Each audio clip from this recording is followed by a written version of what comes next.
Here is a podcast called Sparks and Friends, hosted by Maya and Sparks. It maintains a conversational, insightful tone suitable for a current affairs or socio-political podcast. Hello, welcome back to another episode of Sparks and Friends, where we talk truth, trade, and transformation. I'm your co-host, Maya. And I'm Sparks. Thanks for tuning in. Today, we are unpacking something big. COSATU's response to President Ramaphosa's recent trip to the US with Team South Africa. That's right. It wasn't just a government affair only.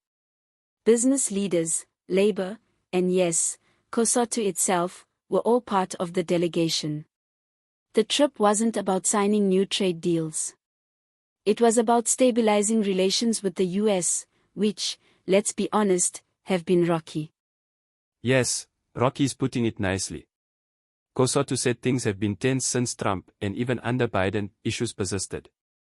But with over 600 US companies investing in South Africa, and 500,000 local jobs tied to that relationship, we can't afford tension. Especially not now, with unemployment still sky high. As a small business owner, I know how quickly global changes hit home. If the US imposes new tariffs, our exports, agriculture, cars, manufacturing, could become too expensive, and boom, jobs lost. And that's why COSATU welcomed the delegation's work. They said Team South Africa led with dignity and cleared up a lot of dangerous misinformation. Like those false claims about so-called white genocide or farmers being targeted. That narrative again. Thankfully, the delegation tackled it head-on. COSATU said, yes, South Africa has serious problems, crime being a major one, but genocide? Persecution? No. Let's not let fake news distort reality. Exactly. And they didn't sugarcoat the crime crisis either. COSATU called it a cancer, affecting everyone, especially African and colored communities, and particularly women. But they reminded us, crime is tied to poverty, unemployment, inequality. So it's not just a policing issue, it's structural.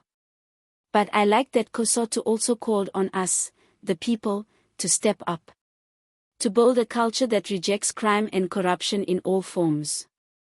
True. And that ties back to their broader message: South Africa needs an inclusive, growing economy, one that creates real jobs with decent pay, and opens up opportunities for everyone, black and white. And part of that means maintaining strong ties with key partners, the US, the EU, China, Japan, you name it.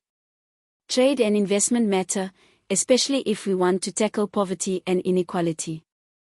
One thing I really appreciated was COSATU's blunt reminder: racism is still with us.